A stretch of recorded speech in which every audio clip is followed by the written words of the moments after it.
When we think about what decided the Civil War, we usually think about battles or generals, but the true turning point wasn't just on the battlefield. It was in the number of people. It was the decision to free the slaves. Our argument is this: the Union would not have won the Civil War if the Emancipation Proclamation hadn't occurred. Freeing the slaves dramatically weakened the South. Their entire economy was based on slave labor, on plantations, in factories, even logistics for their army. Once slaves started fleeing or resisting Southern production collapsed. The Confederate war machine lost its fuel. At the same time, emancipation strengthened the North. Over 180,000 African Americans enlisted in the Union Army. This was a game changer. The Union gained vital manpower and energy, and the cause gained moral power too. The war became about ending slavery, not just saving the Union.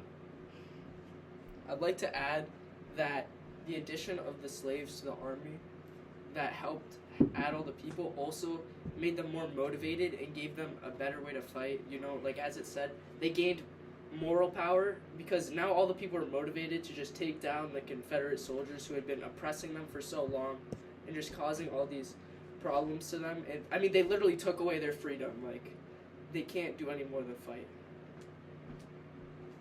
So why did the South secede? To understand the war, we have to understand the South's motivations. The South didn't just secede because of tariffs or vague ideas of states' rights. The central reason was racism and slavery. One Southern state clearly said it in their own words. Mississippi, writing, "Our position is thoroughly identified with the institution of slavery, the greatest material interest of the world." Georgia, Texas, and South Carolina all made similar claims. This shows that the states don't actually care about adapting to the Union's new policies, and the reason why they separated from the Union is racism and slavery, and to mistreat humans. Southern leaders believed that the election of Abraham Lincoln, who of course opposed slavery's expansion, would threaten the system of slavery, which the South heavily depended on for their moral beliefs and economics.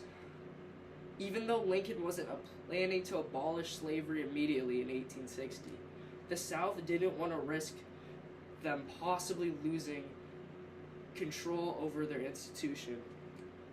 Slavery powered their economy, politics, and society. It was the engine behind cotton exports, which made up more than half of U.S. exports at the time and was worth a lot of money and economic power for the South. Losing slavery meant losing more power for the South. So when Lincoln was elected, 11 Southern states chose secession. They formed the Confederacy, a government explicitly built to not only protect slavery but also to oppose the Union and the ideas of America. Their constitution guaranteed no matter what happened, there would still be slavery. In short words, the South didn't secede just because they could. They seceded because their beliefs in racism and slavery would give them power, and that the Union put them actively in danger by taking this away from them, which is sickening. Who freed the slaves? Who freed the slaves? The easy answer is Abraham Lincoln, but the full truth is more complex. Slavery ended through actions of many: enslaved people, Union soldiers, abolitionists, and yes, Abraham Lincoln himself.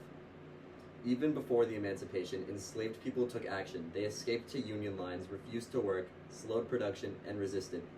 General Benjamin Butler called them contraband of war, refusing to return them to their owners.